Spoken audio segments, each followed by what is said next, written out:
Radio মিলনের আজকের নিবেদন মৌলি কুণ্ডুর কাহিনী নরক সুন্দরী। গল্পটি আমাদের Facebook group radio Milan story লাভার্সের ভৌতিক গল্প প্রতিযোগিতা থেকে নেওয়া হয়েছে। To like, share and subscribe our YouTube channel for more audio stories and press the bell icon for notification. লেখিকা মৌলি কুণ্ডুকে জানাই আন্তরিক কৃতজ্ঞতা আমাদের এই প্রচেষ্টায় পাশে থাকার জন্য। শুরু হতে চলেছে নরক সুন্দরী।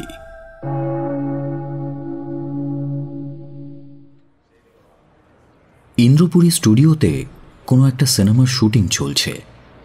সিনেমার প্রধান নায়িকা বিখ্যাত অভিনেত্রী এশা মজুমদার। ভদ্রমহিলা ইন্ডাস্ট্রিতে প্রায় 15 বছর হয়ে গেল আছেন, কিন্তু তার প্রথম ছবি প্রেম পিয়াসীতে তিনি যেমন ছিলেন এখনও ঠিক একই রকম রূপের ছটা ধরে রেখেছেন। তার বয়স যেন অনূর্ধ্ব 30-এর ঘরেই বন্দী হয়ে আছে।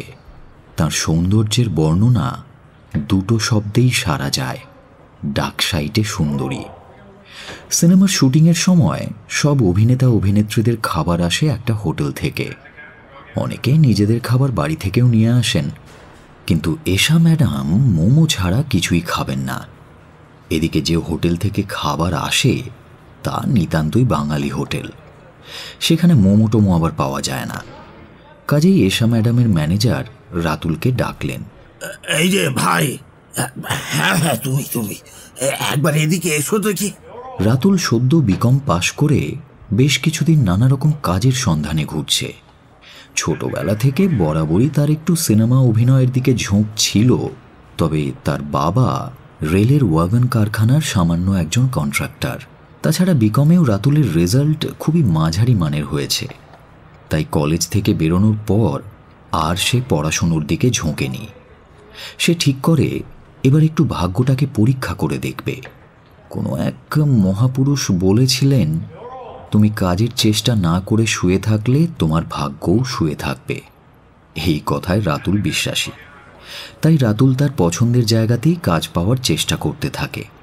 যাতায়াত শুরু করে টালিগঞ্জ পাড়ায়। ধীরে ধীরে অনেকের সাথেই পরিচয় হয়।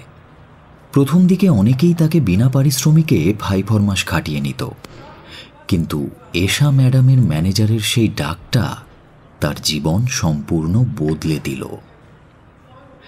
রাতুল তখন শরবতের ট্রে নিয়ে সকলকে পরিবেশন করতে ব্যস্ত। এই সিনেমার শুটিং শুরু হওয়ার পর থেকে সে অনেক রকম কাজই করছে। সকলকে চা দেওয়া কিংবা কারোর ফরমায়েশে কোনো বিশেষ ব্র্যান্ডের সিগারেট এনে দেওয়া, এইসব আর কি। ম্যানেজার বাবুর ডাক শুনে রাতুল ভাবল উনিও বুঝি এইরকমই কিছু একটা আনার জন্য ডাকছেন। পায়ে পায়ে এগিয়ে গেল সে।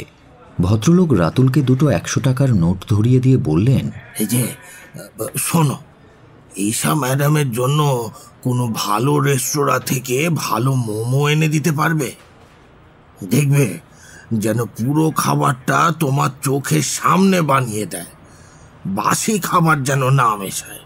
এই জন্য এই এশা ম্যাডাম আবার কোনো অ্যাপের উপর ভরসা করেন না। তারা তো আর এত শত দেখে খাবার আনবে না। আপনি কিছু চিন্তা করবেন না স্যার, আমি সব ভালো করে দেখে শুনে ভালো জায়গা থেকেই খাবার নিয়ে আসবো। আচ্ছা শোনো, দেখবে যেন বেশি ঝাল না হয়। আর ঈশা ম্যাডামের যদি খাবার পছন্দ হয় তাহলে ভালো বকশিস পাবে। তবে ম্যাডাম যা রকচটা, খাবার পছন্দ না হলে তোমার মুখের উপরে ছুঁড়ে ফেলতে পারে। সে কথা রাতুল জানে। শুটিং শুরুর পর থেকেই সে এশা ম্যাডামকে দেখছে। পান থেকে চুন খসলেই উনি চিৎকার চেঁচামেচি করে শুটিং মাথায় তোলেন। এমনকি ডিরেক্টর প্রডিউসারকে পর্যন্ত ছাড়েন না। মেকআপ ম্যান থেকে শুরু করে ডিরেক্টর পর্যন্ত ম্যাডামের ভয়ে তটস্থ হয়ে থাকেন। রাতুল কয়েক মুহূর্ত এসব কি যেন চিন্তা করছিল। আরে দাঁড়িয়ে রইলে কেন? যাও, তাড়াতাড়ি যাও। আর দেখো, এখন 12টা বাজে। ম্যাডামের কিন্তু ঠিক 1:30টার সময় খাবার চাই। আর এক মুহূর্ত দেরি না করে টাকাটা নিয়ে চলে গেল সে খাবার আনতে। দেখে শুনে খাবার বানিয়ে আনার জন্য বেশ একটু দূরেই তাকে যেতে হলো। ভাগ্যিস আজকে বাবার সাইকেলটা নিয়ে বেরিয়েছিল, না হলে মোমো নিয়ে আর তাকে 1:30টার মধ্যে ফিরতে হতো না। সে ঢুকতেই ম্যানেজার বাবু তাকে স্টুডিওর গেটের সামনে ধরলেন। খাবার সুন্দর করে প্লেটে সাজিয়ে তুমি নিজে ম্যাডামকে খাবার দেবে। হ্যাঁ, আমি দেব? আরে হ্যাঁ, তুমিই তো দেবে। কেউ ম্যাডামের জন্য খাবার নিয়ে এলে সেটা অন্য কারোর হাত থেকে নেওয়া ম্যাডাম একেবারেই পছন্দ করেন না। রাতুল প্লেট সাজিয়ে এশা ম্যাডামের মেকআপ রুমে গেল। তিনি তখন ফোনে স্ক্রল করতে ব্যস্ত। খাবারের প্লেটটা টেবিলে রেখে রাতুল বলল, ম্যাডাম, আপনার মোমো এনেছি। এশা ফোন থেকে চোখ সরিয়ে রাতুলের দিকে তাকালো একবার। এই প্রথম এত কাছ থেকে রাতুল প্রত্যক্ষ করল এশা ম্যাডামের অসাধারণ রূপ। এই রূপের আঁচে হাজার হাজার পুরুষ পতঙ্গের মতো পুড়ে মরতে পারে। রূপসী বললে তার রূপের কথা কিছুই বলা হয় না। কালিদাস এই সময় থাকলে নিশ্চয়ই এশা ম্যাডামকে নিয়ে আর একটা কাব্যগ্রন্থ রচনা করে ফেলতে পারতেন। এশা প্লেট থেকে মোমো নিয়ে খেতে শুরু করল। রাতুল সামনেই দাঁড়িয়ে থাকল। খাওয়া শেষ হলে রাতুল বলল, ম্যাডাম, মোমোটা ঠিক ছিল তো? চাটনিটা বোধহয় একটু ঝাল ছিল, তাই না? যখন বানাচ্ছিল আমি বললাম কম ঝাল দিতে, কিন্তু লোকটা যে কোন ধ্যানে ছিল, নিজের ইচ্ছা মতো ঝাল দিয়ে দিল। না না, সব খাবারটাই খুব ভালো ছিল। তুমি এবার থেকে আমার জন্য খাবার নিয়ে আসবে, কেমন? ঠিক আছে ম্যাডাম। 5টা 2000 টাকার নোট এশা রাতুলের দিকে এগিয়ে দিল। রাতুল খানিকটা হতভম্ব হয়ে দাঁড়িয়ে রইল। এ নাও, ধরো। এতগুলো টাকা ম্যাডাম কেন দিচ্ছেন সে বুঝতে পারল না। কি হলো, নাও টাকাটা। আর শোনো, আমি যখন বলবো তখনই কিন্তু এই একই রকম টেস্টি মোমো এনে দিতে হবে। কাঁপা কাঁপা হাতে টাকাগুলো নিয়ে নিল রাতুল। তোমার ফোন নাম্বারটা আমাকে দিয়ে যাও তো, আমার দরকার মতো যাতে তোমায় ফোন করতে পারি। আচ্ছা দাঁড়াও। এশা পার্স থেকে একটা কার্ড বের করে রাতুলের হাতে দিয়ে বলল, এই কার্ডটা নাও, এতে আমার নাম্বার আছে। তুমি এই নাম্বারটাতে একটা মিসড কল দিয়ে দিও। বাই দ্য ওয়ে, তোমার ফোন আছে তো? হ্যাঁ হ্যাঁ ম্যাডাম, ফোন তো আছে। রাতুল একটু অবাকই হলো। এশা ম্যাডাম তার পার্সোনাল নাম্বার কখনো কাউকে দেন না। এমনকি ডিরেক্টর প্রডিউসারদের পর্যন্ত তার ম্যানেজারের সঙ্গেই কথা বলতে হয়। সেখানে রাতুলের মতো সামান্য একটা ছেলের ফোন নাম্বার চাইছেন উনি। মনে মনে সে যেন হাতে চাঁদ পেল। নিজের ফোনে এশার নাম্বারটা ডায়াল করে একটা মিসড কল দিল। এশা উঠে চলে গেল। প্রয়োজনের অতিরিক্ত কথা তার পছন্দ নয়। এরপর থেকে রোজই চলতে লাগলো এশার জন্য রাতুলের খাবার নিয়ে আসা। আর প্রত্যেক দিনই এশা রাতুলকে 2-5 হাজার টাকা করে দিয়েই চলল। এভাবে প্রায় 2 মাস কেটে গেল। এশার দেওয়া টাকা জমিয়ে রাতুল একটা বাইকও কিনেছে। আসলে স্টুডিও পাড়ায় যাতায়াত করলেও ক্রমেই রাতুলের মনে হচ্ছিল এখানে তার আর কিছু হবে না। এশা ম্যাডাম বেশ ভালো টাকা দেন বটে, তবে এইভাবে ফোকটে রোজগার করা তার পছন্দ নয়। তার ইচ্ছে ঠিকঠাক একটা কাজ করে রোজগার করবে। তাই রাতুল ভাবল, একটা বাইক কিনে যদি ফুড ডেলিভারির কাজ নেওয়া যায় তাহলে মন্দ হয় না। সকালের দিকটা স্টুডিও পাড়ায় কাটাবে আর বিকেল থেকে রাত পর্যন্ত ফুড ডেলিভারির কাজ করবে। মার্চ মাস। আকাশে শুক্লপক্ষের অষ্টমীর বাঁকা চাঁদ। বিছানায় শুয়ে শুয়ে রাতুল ভাবছিল কিভাবে তার হোম ডেলিভারির কাজটা শুরু করা যায়।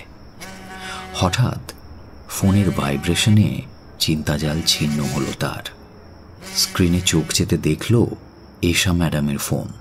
রাতুল, আমার খিদে পেয়েছে, মোমো নিয়ে এসো। ফোনটা কেটে গেল। সকালে স্টুডিওতে গিয়েই রাতুল জানতে পেরেছিল আজ নাইট শ্যুট ছিল। তাই এশা ম্যাডামের এত রাতে খাবার আনার জন্য ফোন করাতে সে একটু অবাক হয়নি। কিন্তু রাতুল মহা ফ্যাসাদে পড়ল। এই রাত 1টার সময় সে মোমো পাবে কোত্থেকে? আসলে সে এশার জন্য একটা ক্লাউড কিচেন থেকে মোমো নিয়ে যেত। ফোন নাম্বার তার কাছে ছিল, আর সেই ক্লাউড কিচেনের মালিক কাম কুকের সাথেও তার আলাপ পরিচয় হয়েছিল। তাই সঙ্গে সঙ্গে তাকেই ফোন করল রাতুল। হ্যালো, হ্যাঁ দাদা, রাতুল বলছি। শুনুন না, আমার 1 প্লেট মোমো লাগবে এক্ষুনি। এত রাতে? যত টাকা আপনি চান আমি দেব, এশা ম্যাডামের ফরমাইশ, প্লিজ না করবেন না। আচ্ছা ঠিক আছে, আপনি চিন্তা করবেন না, আমি বানিয়ে দেব, আপনি এসে নিয়ে যান। ও থ্যাংক ইউ, থ্যাংক ইউ।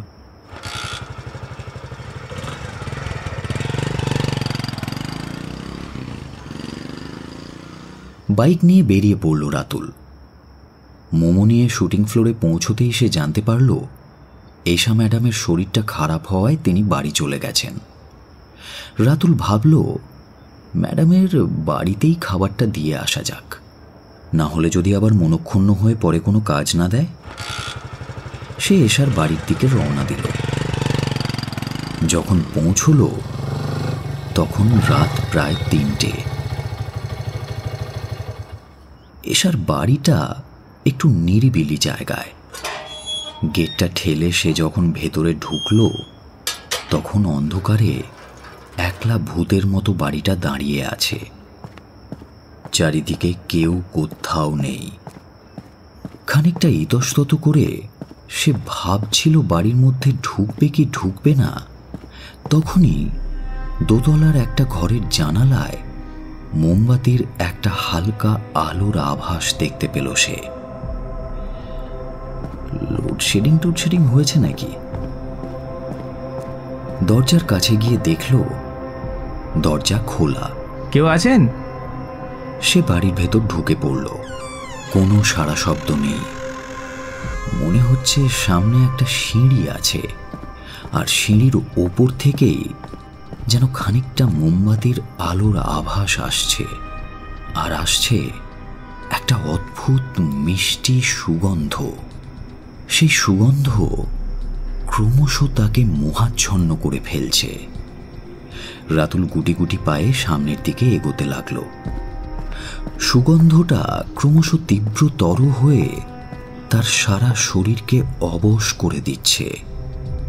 হঠাৎ তার মনে হলো কেউ যেন তার সামনে এসে দাঁড়ালো, কিন্তু ভালো করে কিছু দেখতে পাওয়ার আগেই সে লুটিয়ে পড়ল মাটিতে। জ্ঞান হারাবার পূর্বে সে দেখতে পেল একটা নিরাভরণা নারী দেহ তার দিকে এগিয়ে আসছে। অপূর্ব তার দেহ সৌষ্ঠব। রাতুল দরদর করে ঘামতে লাগলো। তারপর হঠাৎই তার উপর যেন ঝাঁপিয়ে পড়ল সেই নারী দেহ। তীব্র উত্তেজনায় তার শরীর ক্রমশ মিশে যেতে লাগলো রাতুলের শরীরের সঙ্গে। রাতুলের চোখে অন্ধকার নেমে এলো।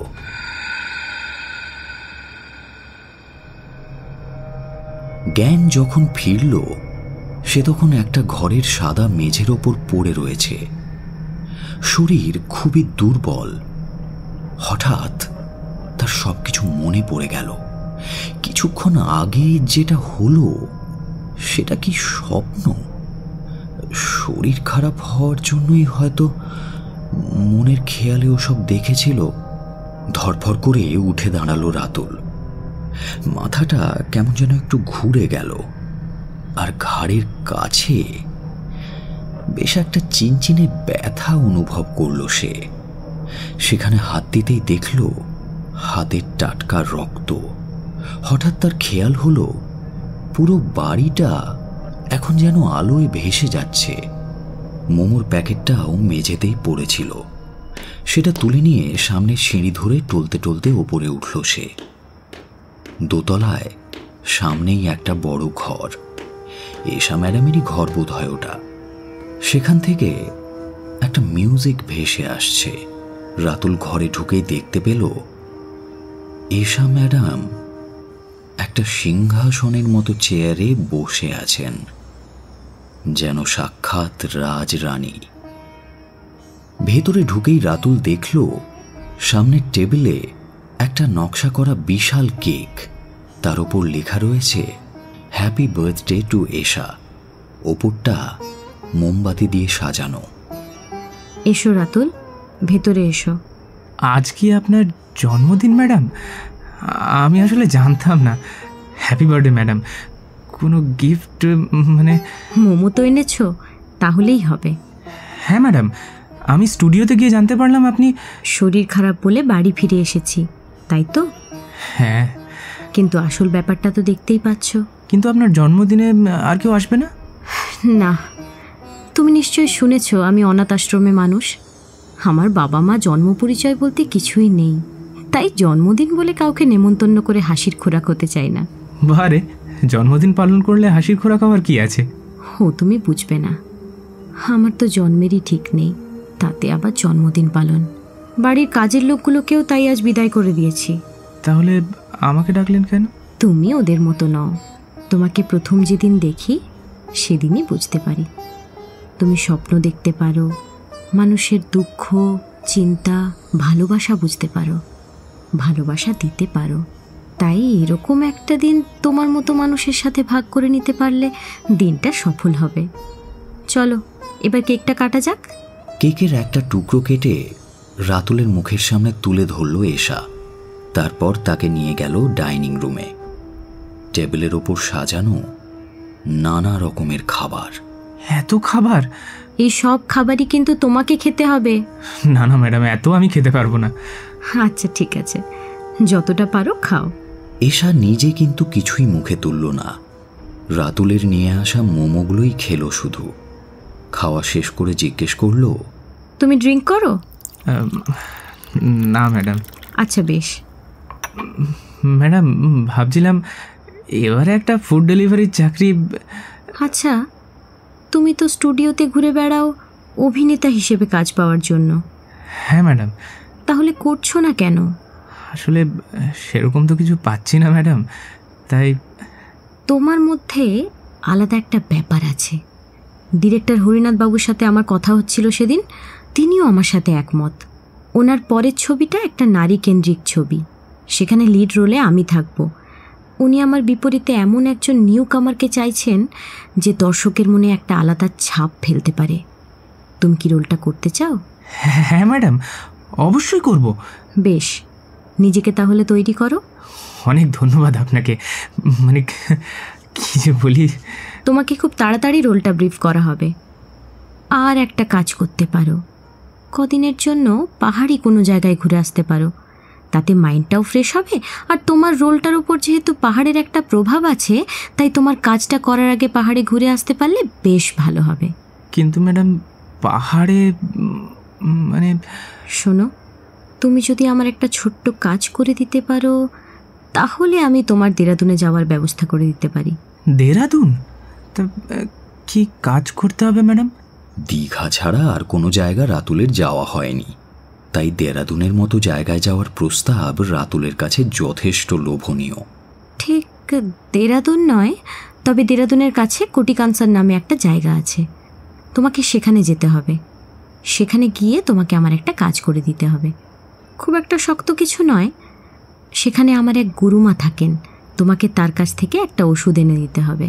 ওষুধ? হ্যাঁ, একটা আয়ুর্বেদিক ওষুধ। এই ওষুধ আমার গুরুমা নীলিমা দেবী ছাড়া আর কেউ তৈরি করতে পারেন না। শোনো, ব্যাপারটা খুবই গোপনীয়। তুমি তো জানো, অভিনেতা অভিনেত্রীদের জীবনযাপন নিয়ে মানুষের কৌতূহলের শেষ নেই। আর অভিনেত্রীদের সৌন্দর্যের রহস্য জানার আগ্রহ মানুষের অসম্ভব বেশি। এই ওষুধটা আমার সৌন্দর্যের একটা রহস্য বলতে পারো। তাই আমি চাই না ব্যাপারটা কেউ ঘুণাক্ষরেও টের পাক। বুঝেছ? ঠিক আছে ম্যাডাম, আপনি কিছু চিন্তা করবেন না। নীলিমা দেবী এই ওষুধটা একটা বিশেষ তিথিতে প্রস্তুত করেন, তাই তোমাকে কোটিকানসারে গিয়ে কিছুদিন থাকতে হবে। প্রতিবার আমিই নিয়ে আসি, কিন্তু এবারে শুটিংয়ের কাজে এখানে এত ব্যস্ত হয়ে পড়েছি যে আমার সেখানে যাওয়ার সময় হবে না, তাই তোমাকে পাঠাচ্ছি। তুমি কিন্তু কাউকে কিচ্ছু বলবে না, এমনকি তোমার বাবা মাকেও না। তাদের বলো দেরাদুনে ঘুরতে যাচ্ছ। চিন্তা করো না, ওখানে দেখার জায়গা অনেক আছে, সেসব গুরুমা তোমাকে বলে দেবেন। রাতুল যত শুনছে ততই অবাক হচ্ছে। এই রকম একজন বড় অভিনেত্রী, আর সে কিনা আয়ুর্বেদিক ওষুধ, গুরুমা, এসবে বিশ্বাস করে। অনেক রাত হলো, এবার তুমি বাড়ি যাও। চলো তোমাকে একটু এগিয়ে দিই। রাতুল যখন বাড়ি ফিরল, পূব আকাশ তখন লাল হয়ে এসেছে। প্রায় দুপুর পর্যন্ত ঘুমোলো সে। তারপর স্নান খাওয়া করেই ছুটল স্টুডিওতে। এশা ম্যাডাম বলেছিলেন আজকে তার স্ক্রিপ্টটা দেওয়া হবে, তাই যাওয়া। নাহলে শরীরটা এত খারাপ লাগছিল তার যে বিছানা ছেড়ে উঠতেই ইচ্ছে করছিল না।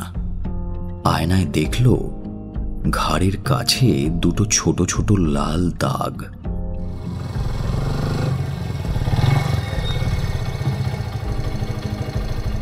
ইন্দ্রপুরী স্টুডিওতে রাতুল যখন পৌঁছল তখন দুপুর গড়িয়ে বিকেল হয়েছে। এশার ম্যানেজার সেখানে তার জন্য অপেক্ষা করছিলেন। একটা রোল করা স্ক্রিপ্ট, ট্রেনের টিকিট আর দুটো খাম তিনি রাতুলের হাতে তুলে দিলেন। ম্যাডামের শুটিং শেষ, উনি বাড়ি চলে গেছেন আর তোমাকে এগুলি দিয়ে গেছেন। আমাকে বলতে বলেছেন তোমার যেখানে যাওয়ার কথা ইতিমধ্যে সব ব্যবস্থা করাই আছে, কালই রওনা দিও। সে তাড়াতাড়ি বাড়ি ফিরে গেল। বাড়ি ফিরে খামগুলো দেখল রাতুল। একটা খামে তার নাম লেখা রয়েছে, আর একটা খামে নীলিমা দেবীর। রাতুল তার নাম লেখা খামটা খুলে দেখল ভেতরের নগদ 1 লাখ টাকা রয়েছে আর একটা চিরকুট। চিরকুটে কোটি কানসারে নীলিমা দেবীর ডাকবাংলোর পথ নির্দেশ দেওয়া আছে, আর লেখা আছে, তোমার থাকার জন্য নীলিমা দেবীর বাংলোতেই ব্যবস্থা করা থাকবে, ওখানেই তুমি থাকবে। স্টেশন থেকে নীলিমা দেবীর বাড়ি পর্যন্ত গাড়ি বুক করা আছে, গাড়ির নাম্বারও দেওয়া রইল। নীলিমা দেবীকে সব বলা আছে, উনি আয়ুর্বেদিক ওষুধটা ঠিক সময় মতো তোমার হাতে তুলে দেবেন। সেদিন রাতে রাতুল একটা অদ্ভুত স্বপ্ন দেখল। সে দেখল সে একটা সবুজ ঘাসে ভরা পাহাড়ের ওপর দিয়ে ছুটে চলেছে। চারিদিক নিকষ কালো অন্ধকার। অন্ধকারে পাহাড়ের চড়াই উতরাই না বুঝতে পেরে বারবার হোঁচট খাচ্ছে। 2-1 বার হুমড়ি খেয়ে পড়েও গেল।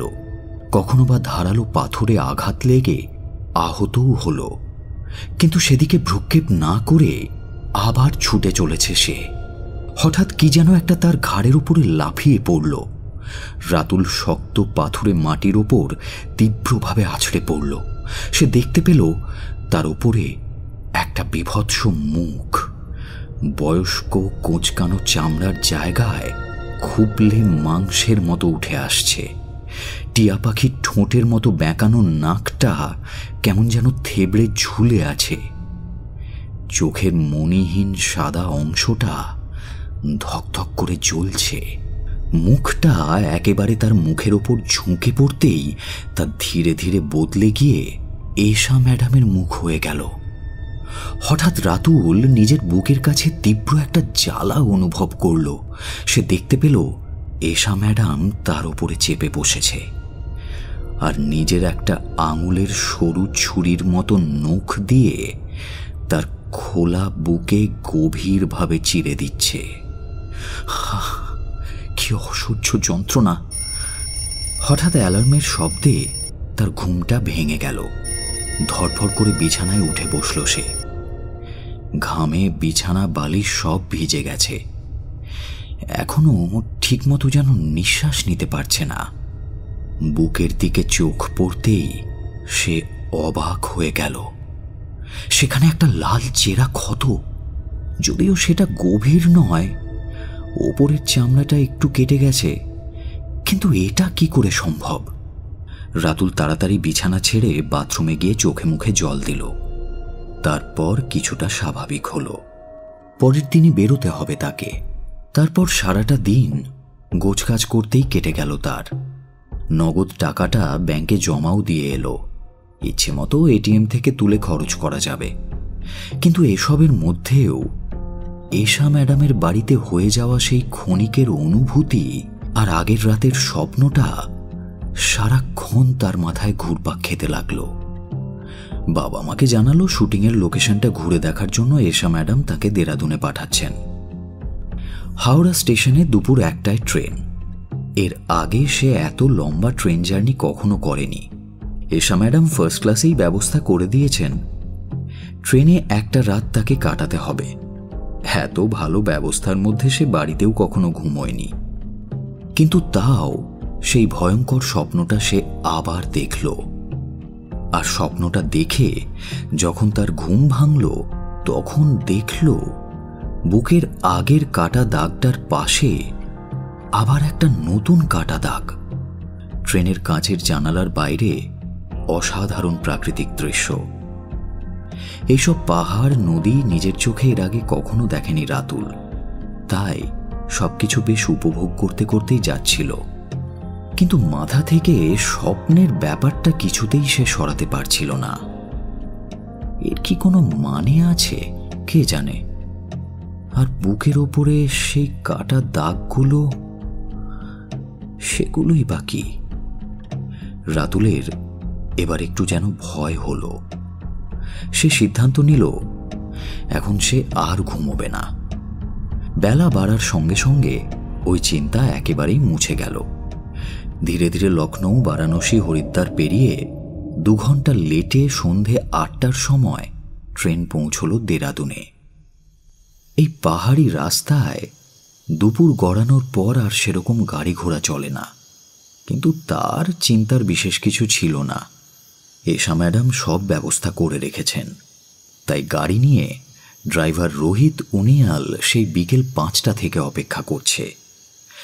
রাতুল গাড়ির নম্বর মিলিয়ে ড্রাইভারজির সাথে পরিচয় করে গাড়িতে উঠল। হিন্দিটা ভালোই আসে রাতুলের, তাই গাড়িতে উঠেই ড্রাইভারের সঙ্গে আলাপ জমাতে চেষ্টা করল, কিন্তু ড্রাইভারের কথা বলার কোনো ইচ্ছেই দেখা গেল না। চুপ করে বাইরের দিকে তাকালো রাতুল। একপাশে গভীর খাদ দেখা যাচ্ছে। একে তো প্রায় রাত 10টা বেজে গেছে, তার উপর জুলাইয়ের শুরু, এখন টুরিস্টের সিজনও নয়। রাতুল গাড়ির হালকা আলোয় ঘড়িটা দেখে নিয়ে ড্রাইভারকে জিজ্ঞেস করল, और कितना टाइम लगेगा भैया? আর 1.5 ঘন্টা লাগবে। আপনি বাংলাতে কথা বলতে পারেন, আমি বাংলা বুঝি ভি আর থোড়া থোড়া বলি ভি। বেশ বেশ। তা রোহিতজি, আপনি কি কোটিকানসারেই থাকেন? হ্যাঁ, আপনি যেখানে যাচ্ছেন আমি ওখানেই থাকি। মানে আপনি নীলিমা দেবীর বাড়িতেই থাকেন? হ্যাঁ জি। বাহ, তাহলে তো ভালোই হলো। তা আপনি কি ওনার পার্সোনাল ড্রাইভার? জি। বলছিলাম কি, আমাকে তো এখানে কিছুদিন থাকতে হবে, তাই ওই এখানে যা দেখার জায়গা টায়গা আছে আপনি একটু ঘুরিয়ে দেখাবেন? জি জি। এর বেশি আর কিছু রোহিত বলল না। রাতুলও আর কথা বাড়ানোর চেষ্টা করল না। কোটিকানসারে পৌঁছতে 4.5 ঘন্টা সময় লাগল। নীলিমা দেবীর বাড়ির সামনে গাড়ি যখন এসে থামল, তখন রাত প্রায় 1:45। হাতের ঘড়ি দেখে রাতুল গাড়ি থেকে নামল। চারিদিকে চোখ ঘুরিয়ে অন্ধকারের মধ্যে কিছুই দেখতে পেল না সে। বাড়িটা রাস্তার ধারে বেশ উঁচু একটা পাহাড়ের গায়ে। যতদূর বোঝা গেল, পাথরের গায়ে কিছুটা জায়গা কেটে সমান করে বাড়িটা করা হয়েছে। রাস্তা থেকে বাড়িটা সেভাবে বোঝা যায়নি, কিন্তু সিঁড়ি দিয়ে উঠে বাড়ির গেটের সামনে পৌঁছতেই রাতুলের মাথাটা ঘুরে গেল। বাড়ি থেকে আসা ইলেকট্রিক সাদা আলোয় দেখা যাচ্ছে 2 মানুষ উঁচু পাথরের তৈরি একটা পাঁচিল, তাতে বিশাল একটা গেট। ড্রাইভার রোহিত গেটের একটা বিশেষ ফাঁকে হাত ঢুকিয়ে লকটা খুলল। সামনে বিশাল বাগান। এশা ম্যাডাম বলেছিলেন এটা নাকি ডাক বাংলো। ভেতরে ঢুকেও রাতুল বেশ চমকে উঠল। বাবা, এ তো বিশাল ঘর। একধারে জুতো খুলে তারা এগিয়ে গেল। মেঝেতে সবুজ গালিচার মতো মোটা কার্পেট পাতা। সামনে প্রাচীন ধরনের একটা মোমবাতি দানে মোমবাতি লাগানো রয়েছে। দেওয়ালে পুরনো যুগের মতো তেলের লণ্ঠন জ্বলছে। ঘরের মাঝখানে সিংহাসনের মতো গদিয়াঁটা প্রাচীন সোফা, কাঠের আরও নানা ধরনের আসবাব, আর তার উপর নানা রকম শোপিস সাজানো রয়েছে। এছাড়া দুপাশ দিয়ে 2টো ঘোরানো সিঁড়ি সোজা ওপরে উঠে গেছে। কিন্তু বাড়িতে কি ইলেকট্রিসিটি নেই? এখনো মোমবাতি লাগানো আছে, তেলের লণ্ঠন জ্বলছে। আচ্ছা রোহিতজি, বাড়িতে কি ইলেকট্রিসিটি নেই? নাই জি, এখানে এই জঙ্গলের মধ্যে একটা বাড়ির জন্য আর ইলেকট্রিসিটি আসবে কি করে? যাব বাবা, ইলেকট্রিসিটি নেই। তাহলে সাদা টিউবলাইটের জোরালো আলোর মতো কিছু একটা বাইরে থেকে দেখা গেছিল, যে সেটা কিসের আলো? ইলেকট্রিসিটি ছাড়া এত জোরালো আলো চালানোর ব্যবস্থা, বাহ, বেশ ইন্টারেস্টিং ব্যাপার। রাতুলকে সোফায় বসতে বলে রোহিত সিঁড়ি দিয়ে ওপরে চলে গেল নীলিমা দেবীকে ডাকতে। বাড়িটা জুড়ে একটা প্রাচীন অথচ মিষ্টি অদ্ভুত সুগন্ধ নাকে এসে ঝাপটা মারছে তার। সমস্ত আসবাব আর শোপিসগুলোতেও একই রকম ছাপ, সবেতেই পেঁচা আর সাপের নকশা। হঠাৎ রাতুল টের পেল সুগন্ধটা যেন 1000 গুণ বেড়ে গেছে। মাথা ঘুরিয়ে থমকে গেল সে। এও কি সম্ভব? এত সৌন্দর্য কি পৃথিবীতে থাকতে পারে? এ তো অপ্সরা। একজন মহিলা এসে দাঁড়িয়েছেন। তার পরনে অনেকটা পুরনো দিনের চীনা রাজকুমারীদের মতো পোশাক, সরু কোমরে বাঁধা কাপড়ের কোমরবন্ধ, হাতাগুলো ঢিলে ঢোলা চওড়া। পোশাকটায় বেশ চমৎকার মানিয়েছে তাকে। তার আজানো লম্বিত কেশদাম তার সৌন্দর্যে আলাদা একটা মাত্রা যোগ করেছে। দেখে মনে হয় বয়স কখনোই 18-19-এর বেশি হতে পারে না। আপনি কি রাতুল সেনগুপ্ত? হ্যাঁ, আমি রাতুল। আপনি? আমি নীলিমা। না মানে আপনি নীলিমা, মানে নীলিমা দেবী? আপনি তো বেশ অবাক হয়েছেন মনে হচ্ছে। না না, তা নয়, তবে এশা ম্যাডাম গুরুমা বলেছিলেন তো, তাই ভেবেছিলাম। বিশ্বাস হচ্ছে না নিশ্চয়।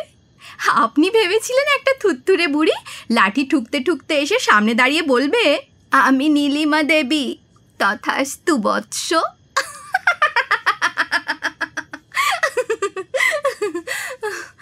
রাতুল লজ্জায় লাল হয়ে উঠল। আসলে আমরা মানুষকে তাদের কাজের হিসেবে সম্মান প্রদান করি, তাই এশাও আমাকে গুরুমা বলে ডাকে। আর শুধু এশা কেন, এখানকার লোকেরাও তো আমাকে দেবী টেবি বলে। তবে হ্যাঁ, আমার কিন্তু ভীষণ বিরক্ত লাগে, বুঝলেন? কীরকম যেন গম্ভীর বয়স্ক কোনো ভদ্রমহিলাকে কেউ ডাকছে বলে মনে হয় না? আপনি আমাকে শুধু নীলিমা বলেই ডাকতে পারেন। আচ্ছা, এশা ম্যাডামের ওষুধটা কি 7 দিন পরে পাবো? এশা ম্যাডাম তো সেরকমই বলেছিলেন। হ্যাঁ, এটা আসলে একটা দৈব ওষুধ তো। বহু প্রাচীন পুঁথি ঘেঁটে আমি এই ওষুধ প্রস্তুতির নিয়ম পেয়েছি। 7 দিন পর আসছে রক্তচাঁদের রাত। ওই দিন ছাড়া তো ওষুধ তৈরি সম্পূর্ণ হবে না। ততদিন এখানে থাকুন, আপনার সমস্ত সুখ স্বাচ্ছন্দ্যের দায়িত্ব কিন্তু আমার। এ বাবা, দেখেছেন, তখন থেকে তো বকেই যাচ্ছি। আপনি ক্লান্ত হয়ে এসেছেন, কোথায় আপনার বিশ্রামের ব্যবস্থা করব? আরে না না, গাড়িতে বসে তো বেশ আরামেই এলাম, ক্লান্তি আর কি। আপনি বরং আমার সাথে আসুন। রোহিত, তুমি ওনার জিনিসপত্রগুলো নিয়ে এসো। সিঁড়ি দিয়ে রাতুলকে ওপরে নিয়ে গেল নীলিমা। পেইন্টিং সম্বন্ধে রাতুলের খুব একটা ধারণা ছিল না, কিন্তু সে দেখতে পেল দেওয়াল জুড়ে বিশাল বিশাল প্রাচীন রোমানিয়ান আর ইতালিয়ান সময়ের ছবি। বেশিরভাগ পেইন্টিংয়েই পেঁচা আর সাপ জাতীয় প্রাণীর আধিক্য রয়েছে। দোতলার একটা বিশাল ঘরে নীলিমা রাতুলকে নিয়ে প্রবেশ করল। ঘরটা সত্যিই সুন্দর। আপনি একদম নিজের মতো করে থাকবেন। আর কোনো রকম অসুবিধে হলে আমাকে অবশ্যই জানাবেন। আমি আপনার ডিনারের ব্যবস্থা করতে গেলাম। আপনি ফ্রেশ হয়ে নিচে আসুন। ডিনারের জন্য বিশাল টেবিল জুড়ে মহা আয়োজন করেছেন নীলিমা। তবে কোনো খাবারই রাতুলের চেনা নয়। বিভিন্ন ধরনের কেক তরকারি যে আছে সেটা বোঝা যাচ্ছে, তবে নাম সে জানে না। নীলিমা এক এক করে সব খাবার পরিবেশন করতে লাগলো। সব খাবারই দারুণ সুস্বাদু। আচ্ছা, তুমি কি এখানেই থাকো? হ্যাঁ। আর তোমার পরিবার? এই পৃথিবীতে আমার কেউ নেই। অনেক দিন আগেই আমাকে একা করে সবাই চলে গেছে। ও, আই এম সরি। না না, ঠিক আছে। খাওয়া শেষ করে নীলিমাকে গুড নাইট জানিয়ে রাতুল শুতে চলে গেল। কিন্তু ঘরে ঢুকেই তার মনে পড়ল সেই স্বপ্নটার কথা। সে সিদ্ধান্ত নিল সারা রাত জেগেই কাটাবে, কিন্তু সারাদিনের জার্নিতে বেশ ক্লান্ত ছিল, তাই নরম বিছানায় শোয়ার সাথে সাথেই ঘুমিয়ে পড়ল সে, এবং আবার দেখল সেই ভয়ঙ্কর স্বপ্নটা। কিন্তু এবারে স্বপ্নটা সম্পূর্ণ হলো না। স্বপ্নের মধ্যিখানে সে যখন পাথরে ধাক্কা খেয়ে পড়ে যাচ্ছে, ঠিক সেই জায়গাতেই ঘুমটা তার ভেঙে গেল।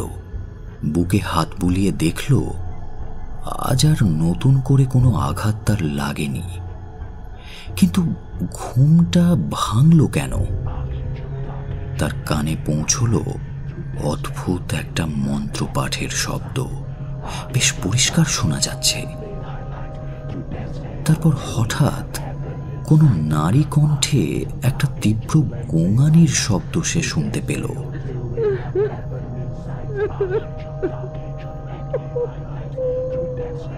নীলিমা আর রোহিত ছাড়া এ বাড়িতে তো আর কেউ থাকে না, কাউকে রাতুল দেখেনি। তাহলে এ কার কণ্ঠস্বর? এইরকম গলা তো রোহিতের বলে মনে হচ্ছে না। আর এমন গোঙাচ্ছে কে? নীলিমা? রেডিয়াম ডায়ালে রাতুল দেখল রাত 3টে। তার ইচ্ছে হলো ব্যাপারটা ঠিক কি সেটা উঠে গিয়ে দেখে, কিন্তু অচেনা জায়গায় এইভাবে উঠে ঘুরে বেড়ানোটা তার ঠিক সমীচীন বলে মনে হলো না। তাই সে চুপচাপ শুয়েই থাকল। একসময় সেই মন্ত্রপাঠের মধ্যেই তার চোখে ঘুম নেমে এলো।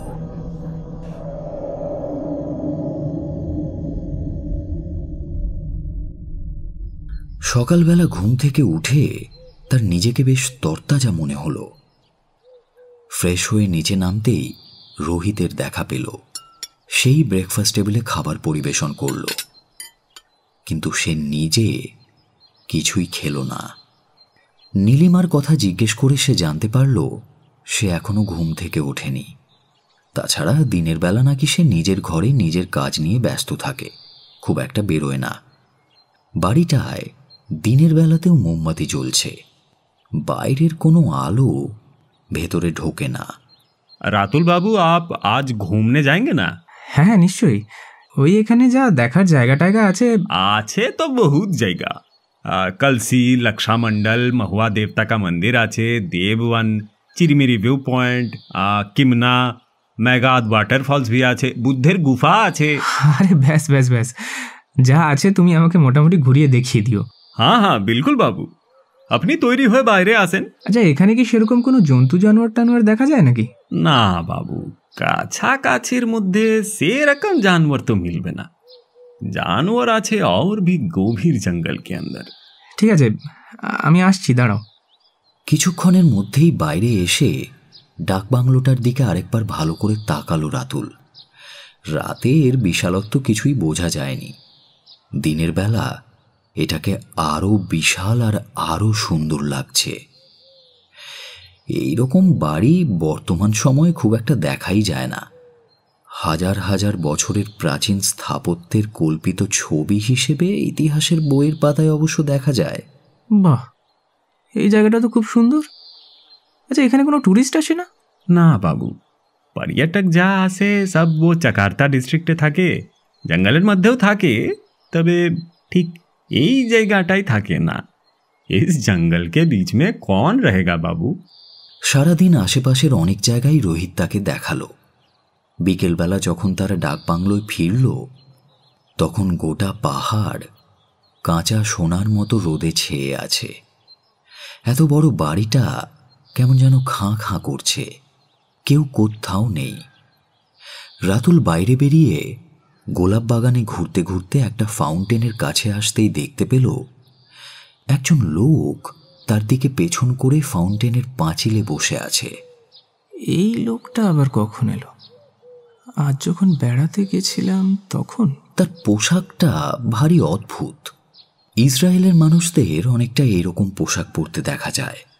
কালো লম্বা ধরনের কোট প্যান্ট আর উপরে একটা সাদা চাদর জড়ানো রয়েছে, আর মাথায় একটা কালো টুপি। ইসলামী টুপির চেয়ে এই টুপিটা আরেকটু চ্যাপ্টা, একেবারে মাথার সঙ্গে লেগে আছে।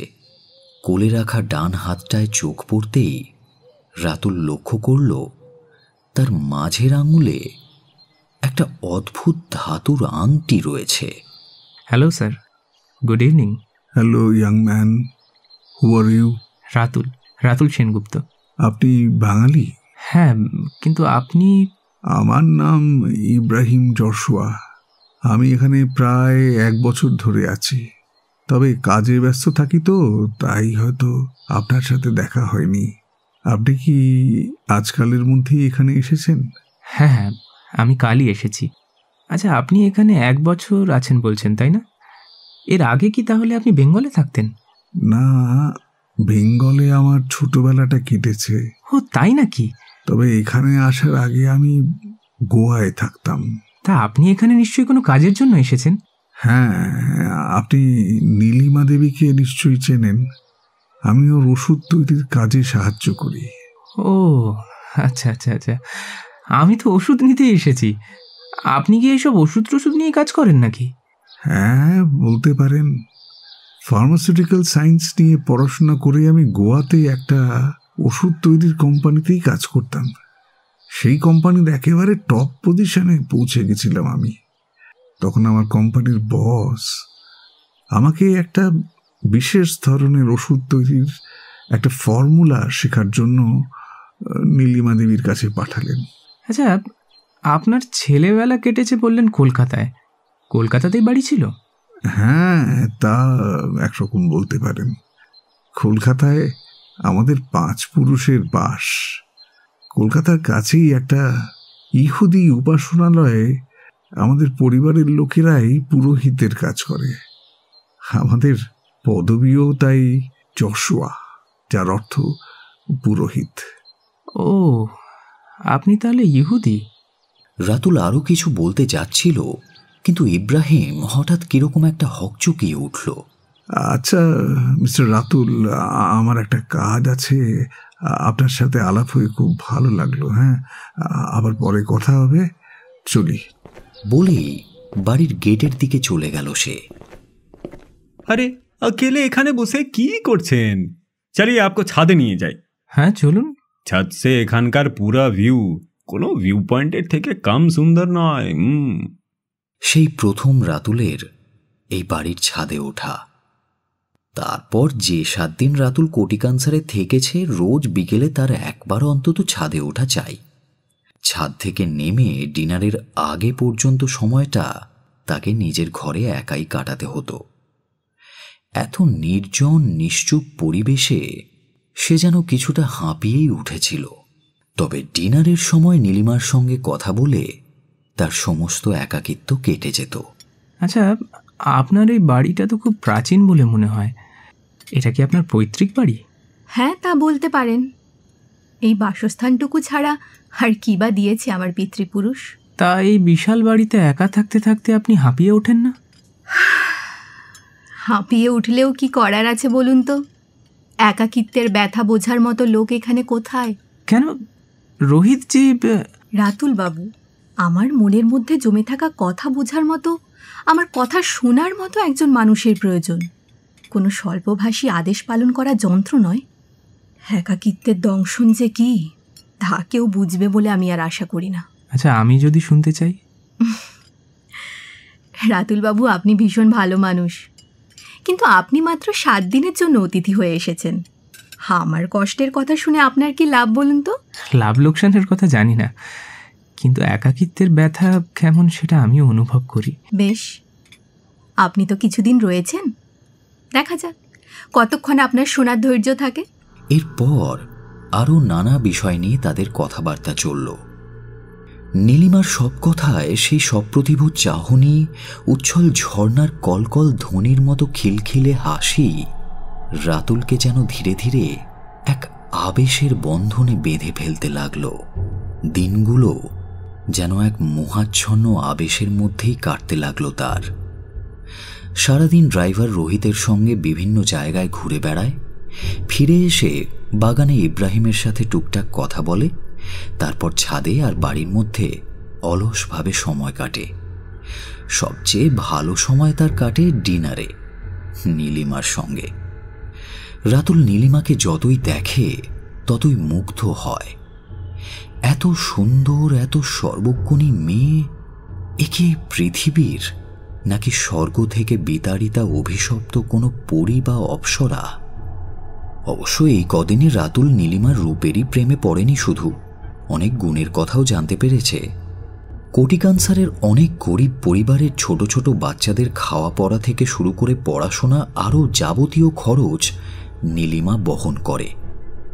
সেই সব পরিবারগুলো নীলিমাকে দেবীর আসনে বসিয়েছে। কানসারের মহুয়া দেবতার মন্দিরের পূজারীও নীলিমার অনেক গুণগান করলেন। নীলিমা নাকি এই মন্দিরের উন্নতির জন্য প্রচুর অর্থ দান করেছে। রাতুল নীলিমার অতিথি শুনে তার জন্য বিশেষ পুজোরও ব্যবস্থা করে দিলেন তিনি। ইদানিং রাতুলের একটা ব্যাপার অবশ্য ভারী অদ্ভুত লাগছে। রাতে সেই ভয়ঙ্কর স্বপ্নটা সে আর দেখে না ঠিকই, কিন্তু রাত আন্দাজ 3টের সময় সেই অদ্ভুত সুরে মন্ত্রপাঠ রোজই শোনা যায়, আর তার সাথে সেই নারী কণ্ঠের অদ্ভুত গোঙানি। সেই সময়টুকু সে কাঠ হয়ে বিছানায় পড়ে থাকে। তার যেন তখন কোনো অনুভূতি, আগ্রহ কোনো কিছুই থাকে না। তার হাত পা যেন কোনো বন্ধনে শক্ত করে বেঁধে রাখা। সকালে উঠে অবশ্য এইসব অনুভূতি কোনো কিছুই থাকে না, সবকিছুই স্বপ্ন বলে মনে হয়। কিসের যেন একটা আকর্ষণ, কিসের যেন ভালো লাগা জড়িয়ে আছে এই জায়গাটায়। দেখতে দেখতে 6টা দিন কেটে গেল কোটিকানসারে। 7ম দিনে রাতুল সেই কথাই ভাবছিল বিকেলে ছাদে দাঁড়িয়ে। এরপর অন্ধকার হয়ে যাওয়ায় সে নিচে নেমে এলো। যদিও পূর্ণিমা হওয়ায় চারিদিক জ্যোৎস্নায় ভরে যাচ্ছিল, তবে এই জ্যোৎস্না রূপলি নয়, ছিল রক্তবর্ণের। চাঁদের রং আজ যেন রক্তিম। প্রকৃতি যেন কিসের অপেক্ষায় থমকে আছে। গাছের একটা পাতা পর্যন্ত নড়ছে না। এই কদিনে নীলিমা রাতুলের অনেক কাছে এসে গেছে। গতকাল ডিনারের সময় নীলিমা কথা দিয়েছে আজকে পুজোর পর সে সম্পূর্ণরূপে রাতুলের হবে। সেই অভিসারের অপেক্ষাতেই প্রকৃতি যেন থমকে আছে। ডিনারের পর রাতুল টেবিলের উপরই যেন ঘুমিয়ে পড়েছিল। তার ঘুম যখন ভাঙল তখন সে দেখল জায়গাটা কেমন যেন অচেনা। চারিদিক অন্ধকার।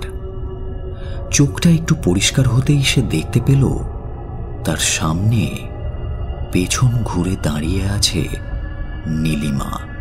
পরনে লাল আলখাল্লার মতো একটা পোশাক, মাথাটাও সেই আলখাল্লার ঘুমটার মধ্যেই ঢাকা। এবার রাতুল তার চারিদিকে চোখ ঘোরালো। সে এক অদ্ভুত দৃশ্য। রাতুল যে ঘরে আছে সেটা একটা বিশাল হল ঘর। ঘরটা সম্পূর্ণ অন্ধকার, তবে ছাদ বলে ঘরটার কিছু নেই।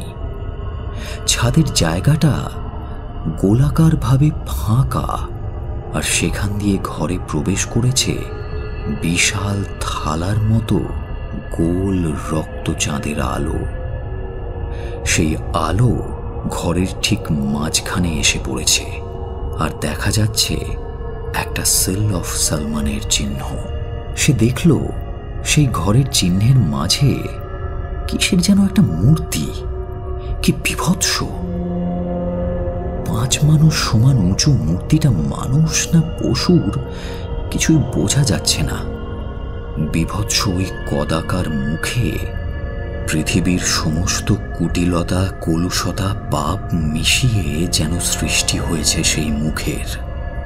রাতুল খেয়াল করল মূর্তি সমেত সে আর নীলিমা একটা উঁচু মঞ্চের মতো স্থানে রয়েছে। সে ঘুম থেকে উঠে মঞ্চের ওপর উঠে বসেছে, আর তাদের সেই মঞ্চটা ঘিরে দাঁড়িয়ে আছে বহু মানুষ। তাদের সকলেরই পরনে লাল আলখাল্লার মতো পোশাক। সমগ্র কক্ষটা ভরে আছে কোনো এক অজানা সুগন্ধে। এবার নিজের দিকে তাকিয়ে রাতুল দেখল তার শরীর সম্পূর্ণ অনাবৃত। তার মনে কেমন যেন অদ্ভুত একটা ভয় হলো। এসব কি হচ্ছে নীলিমা? নীলিমা রাতুলের দিকে মুখ ফেরালো। সেই জ্বলন্ত রূপের দিকে তাকালে চোখ যেন ঝলসে যায়। নীলিমার চোখের সবুজ মণিগুলো আগুনের মতো জ্বলছে। কি প্রখর সেই দৃষ্টি! ওষুধ নেবে না আদমপুত্র?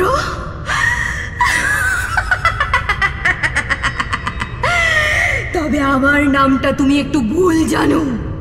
আমি নীলিমা নই, আমি লিলিত, দেবী লিলিত।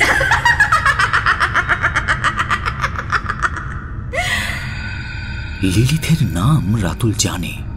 কোনো একটা ডকুমেন্টারি সিনেমাতে দেখেছিল একবার। তার মনে হলো তার শরীরটাকে কেউ যেন বরফের পাত্রের মধ্যে বেঁধে ফেলেছে। এদিকে লিলিথ সহ সকলেই তাদের দেহের আবরণ সরিয়ে ফেলল। রাতুল লক্ষ্য করল সেই সব নারীদের মধ্যে একজন তার চেনা, এশা ম্যাডাম।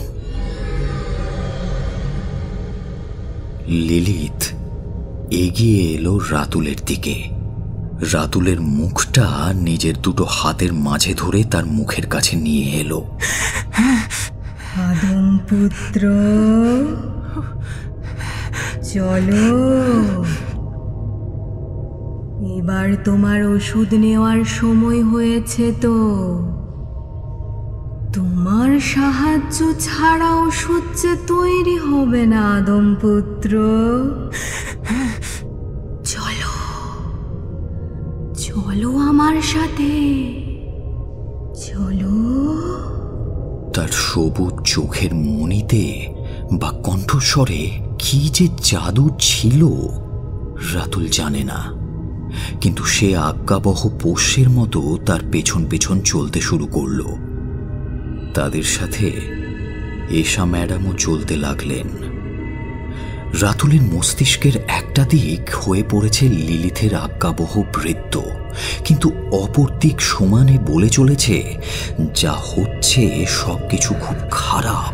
এখান থেকে পালাও, পালিয়ে যাও, নিজেকে এই বন্ধন থেকে ছাড়ানোর চেষ্টা করো। আমি আর বাঁচবো না জানি, কিন্তু কিন্তু মরার আগে কি হচ্ছে সেটা যদি একটু জানতে পারতাম। তথাস্তু বৎস।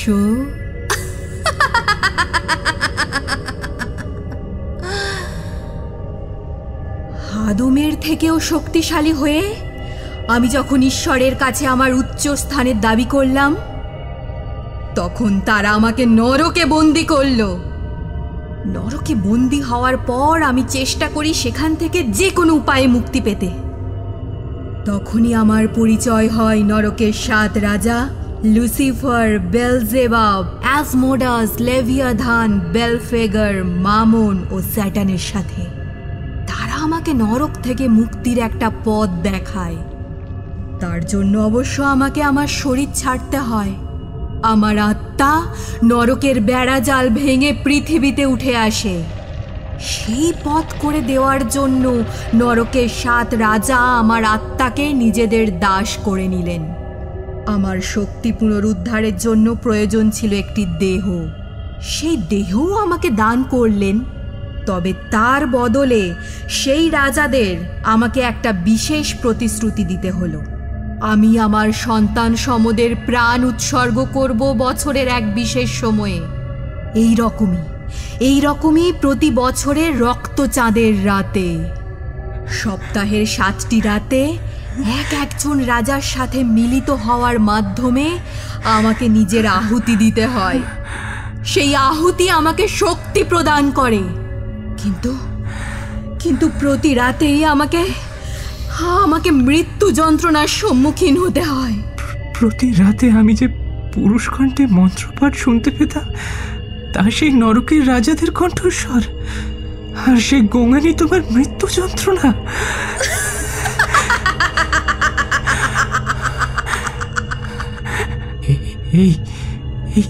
এই দেহের বয়স কি তাহলে কোটি বছর?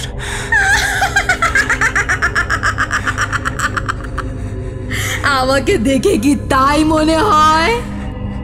না আদমপুত্র, আমার এই বর্তমান দেহের বয়স 100। আমাকে 100 বছর অন্তর একবার করে দেহ পাল্টাতে হয়। এই দেহ কি সেই নরকের রাজাদেরই দান? না, এই দেহ আমার নিজের সৃষ্টি। নিজের সৃষ্টি? তার মানে প্রতি বছর আমি বিশেষ কিছু লক্ষণযুক্ত আদমপুত্রদের সাথে মিলিত হয়ে পুত্র বা কন্যার জন্ম দিই। 100 বছর অন্তর আমার কন্যাদের মধ্যে একজন আমার জন্য নিজের আহুতি দেয় নরকের রাজাদের পূজন নৈবেদ্যের মধ্যে। নরকের রাজাদের আশীর্বাদে আহুতি দেওয়া শরীর পুনর্গঠিত হয় এবং পুরনো শরীর ছেড়ে আমার আত্মা নতুন শরীরে প্রবেশ করে।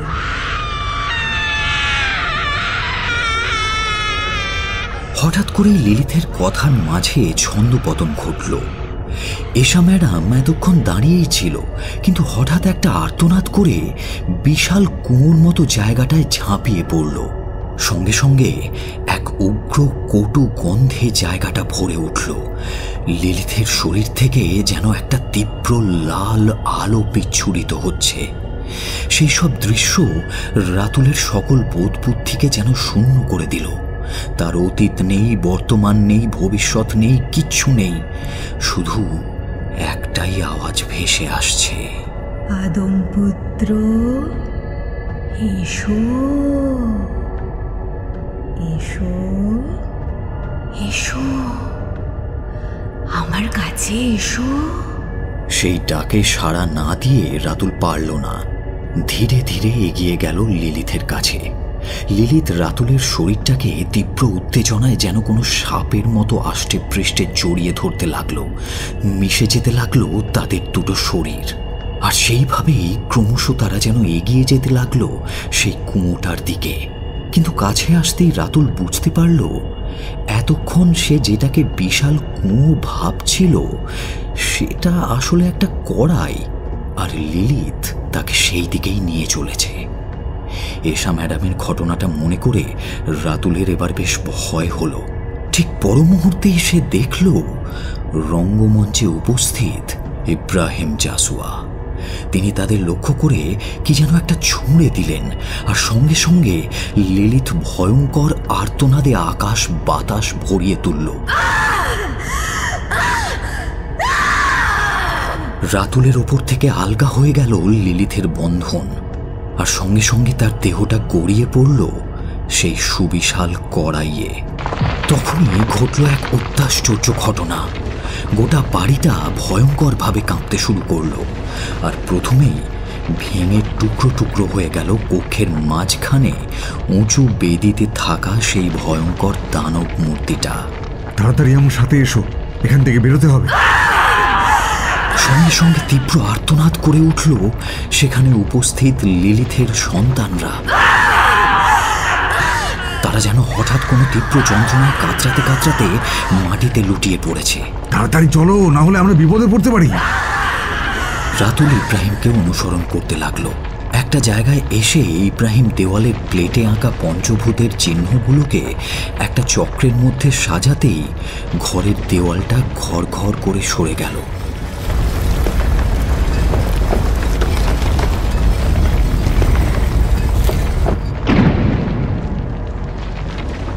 খুলে গেল একটা সুড়ঙ্গের পথ। সেই সুড়ঙ্গের মুখে দাঁড়িয়ে রাতুল দেখতে পেল ধীরে ধীরে সারা ঘরটা ভেঙে পড়ছে, আর তার নিচে মৃত্যু যন্ত্রণায় আর্তনাদ করে চাপা পড়ছে লিলিথের সন্তানরা। কোনো ক্রমে সুড়ঙ্গের মধ্যে দিয়ে হামাগুড়ি দিয়ে অনেক সুড়ঙ্গ, অনেক গলি পেরিয়ে অবশেষে রাতুলরা পৌঁছল গভীর জঙ্গলের মধ্যে।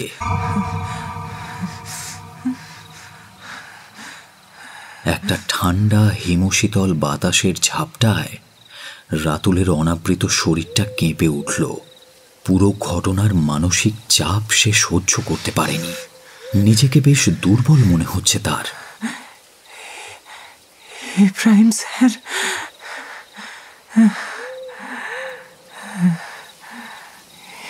রহিম স্যার, আপনি আপনি হঠাৎ করে ওই জায়গায় কিভাবে এলেন, আর আর কি বা করলেন যে সব কিছু ঠিক হলো? আমি সবসময় তোমার সঙ্গেই ছিলাম, আর সব ঠিক করার সুযোগ খুঁজছিলাম। মানে? তোমাকে প্রথম থেকে পুরো ব্যাপারটা খুলে বলি, তাহলেই বুঝতে পারবে। আমার জীবনে এই ঘটনার সূত্রপাত হয়েছিল 2 বছর আগে। আমি তখন গোয়া পুলিশের ক্রাইম ব্রাঞ্চে ছিলাম। Crime branch? আপনি যে বলেছিলেন ওষুধের কোম্পানিতে কাজ করতেন। সেটা ছিল আমার ছদ্মবেশ। চাকরি সূত্রে আমার হাতে একটা কেস এসে পড়ে। গোয়ার এক এমপির 24 বছরের ছেলে হঠাৎ মিসিং হয়ে যায়। ছেলেটির সাথে গোয়ার এক নামী ওষুধ কোম্পানির হেড এনা গোমসের খুব ঘনিষ্ঠ সম্পর্ক ছিল। প্রথমে আমার মনে হয়েছিল এটা কোনো ড্রাগ পাচারের কেস। ব্যাপারটা গভীরে তদন্ত করার জন্য আমি পরিচয় গোপন করে এনার ওষুধের কোম্পানিতে চাকরি নিলাম। কিন্তু আমাকে ট্রান্সফার করা হলো পুনের ব্রাঞ্চে। সেখানে পুনে ব্রাঞ্চের হেড রিমি মালহোত্রার সাথে আমি বেশ ঘনিষ্ঠ হয়ে পড়ি। তার কিছুদিনের মধ্যেই রিমি আমাকে জানায় একটা নতুন ওষুধের ফর্মুলা শিখতে আমাকে এই কোটিকানসারে আসতে হবে। মনে হচ্ছিল এমপির নিখোঁজ ছেলের কেসটার কোনো কিনারা এখানে হলেও হতে পারে। তবে আমার মনের মধ্যে একটা কেমন অস্বস্তি হচ্ছিল। দেখবে যেমন খুব খারাপ কিছু হওয়ার আগে আমরা একটা আভাস পাই না, সেরকম। তখন সিদ্ধান্ত নিলাম যে আমার পরিবারের সাথে একবার দেখা করতে যাব কলকাতায়। কলকাতার চিতপুরে আমাদের বাড়ি। সেখানে আমাদের খুব বড় একটা ইম্পোর্ট এক্সপোর্টের বিজনেস আছে। আমার বাবা কৃষ্ণ রায়চৌধুরীর নাম হয়তো তুমি শুনে থাকবে। হ্যাঁ, বিখ্যাত ব্যবসায়ী কৃষ্ণ রায়চৌধুরীর নাম তো শুনেছি, কিন্তু আপনার বাবা কৃষ্ণ রায়চৌধুরী? আসলে আমার প্রপিতামহ এই বাংলাদেশে বাঙালি নাম হলে অনেক সুযোগ সুবিধা পাওয়া যাবে এই আশায় নাম পরিবর্তন করেছিলেন। আর রায়চৌধুরী ছিল একটা পদের নাম। নবাবী আমলে এই উপাধি আমরা পেয়েছিলাম। তখন থেকে এটাই আমাদের পদবি হিসেবে আমরা ব্যবহার করি। তবে আমরা আমাদের ধর্ম কোনোদিন ত্যাগ করিনি। আমাদের পরিবারের সকলেরই একটা করে ইহুদি নাম আছে। আমরা নিয়মিত উপাসনা গৃহে গিয়ে উপাসনাও করি। আমার এই ইহুদি পরিচয়টা বলতে গেলে আমার কর্মক্ষেত্রে কেউই জানতো না, তাই এই কেসের ক্ষেত্রে সুবিধা হয়েছিল। আমার ইহুদি পরিচয়টা জানতে পারলে আমাকে হয়তো এখানে আসার সুযোগ দেওয়া হতো না। তার কারণ দেবী লিলিথের সমস্ত ব্যাপারটাই ইহুদিরা জানে, আর তাকে প্রতিহত করার উপায়টাও যে ইহুদিদের জানা আছে সেটাও লিলিথ জানত। তাই কোনো ইহুদিকে সে নিজের ধারে কাছে ঘেঁষতে দিত না। আমার আসল পরিচয় জানতে পারলে এরা কখনোই আমাকে এই কাজে লাগাতো না। কলকাতায় আসার পর আমার বৃদ্ধ ঠাকুরদা খুব খারাপ কিছুর আভাস পেয়েছিলেন। তিনি বহুদিন থেকেই শয্যাশায়ী ছিলেন, কিন্তু আমি বাড়ি গিয়ে যখন তার সঙ্গে দেখা করলাম, তিনি নিজে উঠে গিয়ে তার পুরনো ট্রাঙ্ক থেকে আমাকে একটা অ্যামুলেট আর একটা চিরকুট বের করে দিলেন। চিরকুটটা অ্যামুলেটের ট্যাগ বলতে পারো। আমি চিরকুটটা খুললাম। পৃথিবীতে এমন অনেক খারাপ শক্তির উদ্ভব হয় যাদের ঈশ্বর নিজে নিয়ন্ত্রণ করতে পারেন না। তখন মানুষকে ঈশ্বরের জন্য পথ তৈরি করে দিতে হয়। ঈশ্বরের জীবন যেন ঈশ্বরের কাজে লাগে। ঠাকুরদা খুব জ্ঞানী মানুষ। তিনি ঠিক কি মনে করেছেন? এমন কোনো অপশক্তি আছে যাকে ঈশ্বরও নিয়ন্ত্রণ করতে পারেন না? কিন্তু সেটা আর জানতে পারলাম না। তিনি চিরকালের মতো চলে গেলেন। তবে যাওয়ার আগে তার নিজের আঙুল থেকে খুলে দিলেন আমাদের পরিবারে বংশ পরম্পরায় চলে আসা একটা ধাতুর আংটি। আমাদের বংশে ওই আংটি ওই একটাই। এই যে সেটা এখন আমার ডান হাতে। এই কাজের জন্য ঠাকুরদার শেষকৃত্যে পর্যন্ত থাকতে পারলাম না। আচ্ছা, ওই অ্যামুলেটটা কি? ওটাই কি আপনি আমাদের দিকে ছুড়লেন লিলিথকে লক্ষ্য করে? হ্যাঁ, এই অ্যামুলেটটাও আমাদের পারিবারিক সম্পত্তি ছিল। আমি শুনেছিলাম ঈশ্বর লিলিথকে নরকে ফিরিয়ে নিয়ে যেতে নিজের 3 জন দূতকে পাঠিয়েছিলেন, কিন্তু লিলিথ তাদের পরাজিত করে কোথাও গা ঢাকা দেয়। তাকে আর খুঁজে পাওয়া যায় না। তখন সেই দেবদূতেরা তাদের শক্তি একটি অ্যামুলেটের মধ্যে বন্দি করে তাদের কিছু শিষ্যদের মধ্যে বিতরণ করেন এবং লিলিথের দেখা পেলে তার উপর প্রয়োগ করতে বলেন। আমি ঠিক সময় কোটিকানসারে এসে উপস্থিত হলাম। আমাকেও ওই ড্রাইভার রোহিত এখানে এনেছিল। তারপরে তোমাদের সাথে যেমন ঘটেছিল সেরকম প্রায় 7 দিন আমি এখানে কাটাই। তারপর এলো সেই দিন যেদিন লিলিথ নরকের 7 রাজার আরাধনা করে, রক্তচাঁদের রাত্রি। যে ভয়ঙ্কর মূর্তি তুমি দেখেছিলে সেটা ছিল নরকের এই 7 রাজার মিলিত রূপ। প্রতি বছর এই বিশেষ মুহূর্তে এর আরাধনা করে লিলিথ আর তার ছেলেমেয়েরা। আচ্ছা, কিন্তু আমাকে একটা কথা বলুন, এশা ম্যাডাম মানে আমাকে যিনি পাঠিয়েছিলেন বা আপনাকে যিনি পাঠিয়েছিলেন তাদের কাজ কি? তারা আসলে লিলিথের মেয়ে। তারা পৃথিবী জুড়ে ছড়িয়ে থেকে শিকার জোগাড় করে। লিলিথের মেয়েরা কিছু বৈশিষ্ট্যযুক্ত পুরুষদের সাথে সঙ্গমে লিপ্ত হয়, তারপর সাকুবাস হয়ে তাদের রক্ত শোষণ করে। নির্দিষ্ট পরিমাণ রক্ত শোষণের পর যে পুরুষরা সুস্থ থাকে তাদেরকে এই কোটি ক্যান্সারে পাঠানো হয়। লিলিথ প্রতি বছর শয়তানের জন্য এই যে বলি সংগ্রহ করে তার সাথেই পুজোর একটা পদ্ধতি হিসেবে সঙ্গমে লিপ্ত হয়, আর তার থেকে উৎপন্ন হয় তার ছেলে মেয়েরা। প্রতি বছর লিলিথ তার উপাসনার মাধ্যমে যে শক্তি লাভ করে তার একটা অংশ নিজের মেয়েদের দেয়। তাই বার্ধক্য বা কোনো রকম মারণ ব্যাধি তাদের আক্রমণ করতে পারে না। ছেলেদের বয়স অবশ্য স্বাভাবিক নিয়মেই বেড়ে যায়। লিলিথ এখানে নীলিমা দেবী সেজে এমন একটা ভ্রম সৃষ্টি করে রেখেছিল যাতে সকলে মনে করে এখানে বংশানুক্রমে আলাদা আলাদা মানুষ এই ডাক বাংলোয় আছে। আর লিলিথ এই অঞ্চলে মন্দির, অনাথ আশ্রমে সাধারণ মানুষের কাছে প্রচুর দান ধ্যান করে নিজেকে দেবীর আসনে বসাতে চাইত। তাই এখানকার মানুষ নীলিমা দেবীকে প্রচুর শ্রদ্ধা ভক্তি করত। আচ্ছা, আপনার পরিস্থিতিও যদি আমারই মতো হয়েছিল তাহলে আপনি তখন কেন অ্যামুলেটটা ব্যবহার করলেন না?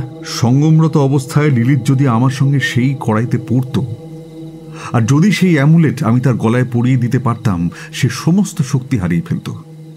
কিন্তু আমি লিলিথের মোহে এমনভাবেই আবিষ্ট হয়ে পড়েছিলাম যে সে কাজ করতে ভুলে যাই। তবে তখন আমার মাথায় না জানি কি হয়েছিল, আমি সেই কড়াইয়ের মধ্যে পড়ার আগেই লিলিথকে নিজের থেকে আলাদা করে অ্যামুলেটটা নিজেই ধারণ করলাম। তার ফলে কোনো অপশক্তি আমার কাছে আসতে পারল না। আমি সেখান থেকে পালাতে চেষ্টা করি, কিছুটা সফলও হই। ওই বাড়ি থেকে বেরিয়ে সেই শীতল পাহাড়ি রাস্তায় ঘন অন্ধকারের মধ্যেই আমি দিক বিদিক জ্ঞানশূন্য হয়ে পাগলের মতো ছুটতে থাকি। লিলিথ সহ তার সমস্ত ছেলে মেয়ে আর বিশাল অজগর ও পেঁচা আমার পেছনে পেছনে ধেয়ে আসে। নিজেদের নানা রকম অলৌকিক শক্তি প্রয়োগ করতে থাকে আমার উপর। যন্ত্রণায় আমার সারা শরীর যেন ছিঁড়ে যেতে থাকে, কিন্তু আমি ছোটা থামাই না। আমি অ্যামুলেটটা সঙ্গে থাকায় বড় কোনো ক্ষতি আমার হয় না। কিন্তু সেদিন আমার ভাগ্য আমার সহায় ছিল না। হঠাৎ এক পাথরে পা লেগে আমি ছিটকে পড়ি সামনের একটা গভীর খাদে। তারপর আর কিছু মনে নেই। হঠাৎ করে কথা থামিয়ে কি যেন একটা আন্দাজ করলো ইব্রাহিম। তারপর বলল, আমাদের হাতে আর একটুও সময় নেই, তাড়াতাড়ি চলো। কিসের সময় নেই? পরে বুঝতে পারবে। কি বুঝতে পারবো? এরকম গাঢ় লাল চাঁদ তুমি পৃথিবীতে কখনো দেখেছো? লিলিথ যতদিন বেঁচে ছিল তার শক্তির প্রভাবে সে নরকের একটা দরজা বা পোর্টাল খুলেছিল এই পুরো এলাকাটাতে। এখন সে পুরোপুরি নরকে প্রবেশ করলে এই ডাক বাংলো আর এই অঞ্চলটুকু পৃথিবীতে আর কেউ খুঁজে পাবে না। আমাদের হাতে বেশি সময় নেই, জলদি চলো। এসব কি বলছে ইব্রাহিম? রাতুলের যেন পায়ের তলায় মাটি কেঁপে উঠল।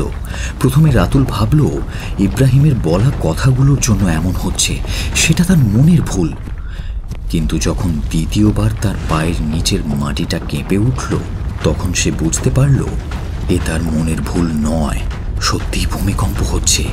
এই যে চলে এসেছি আমরা। চোখ সয়ে আসা অন্ধকারে রাতুল দেখতে পেল তারা একটা পাথরের গুহার সামনে দাঁড়িয়ে। চটপট চটপট চটপট ঢুকে পড়ো, দেরি করো না। আপনি আসবেন না? আগে তুমি যাও, তবে তো। গুহার ভেতর পা রাখতেই আবার ভূমিকম্পে সবকিছু টলে উঠল, আর সঙ্গে সঙ্গে পাথর পড়ে গুহার মুখটা বন্ধ হয়ে গেল। রাতুল টাল সামলাতে না পেরে অন্ধকার গুহার ভেতরে আর্তনাদ করে গড়িয়ে পড়ল।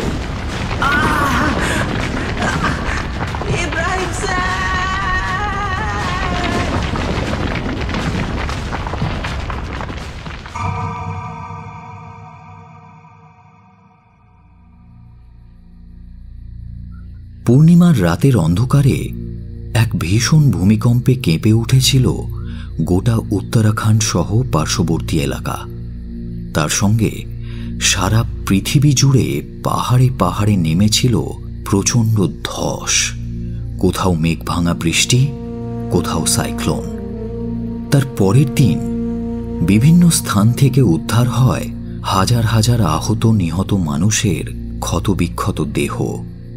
কিন্তু কোটিকানসারের একটা পাহাড়ি নির্জন জায়গায় একটু অন্য রকমের এক আহত মানুষকে পাওয়া যায়।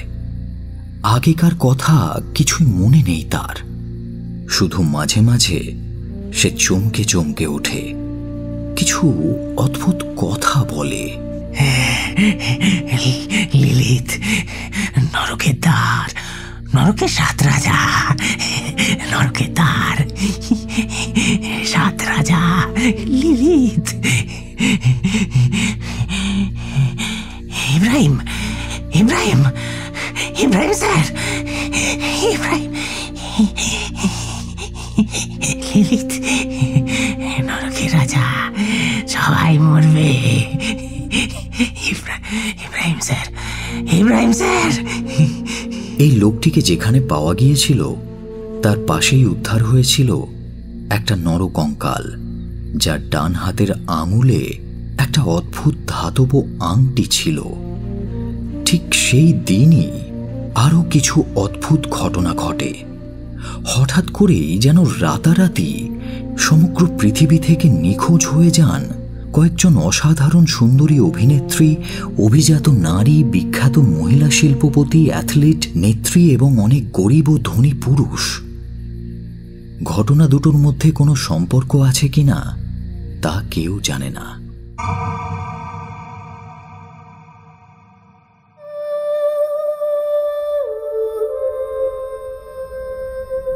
এতক্ষণ আপনি শুনছিলেন মৌলি কুণ্ডুর কাহিনী নরক সুন্দরী, only on Radio Milan 90.4 FM.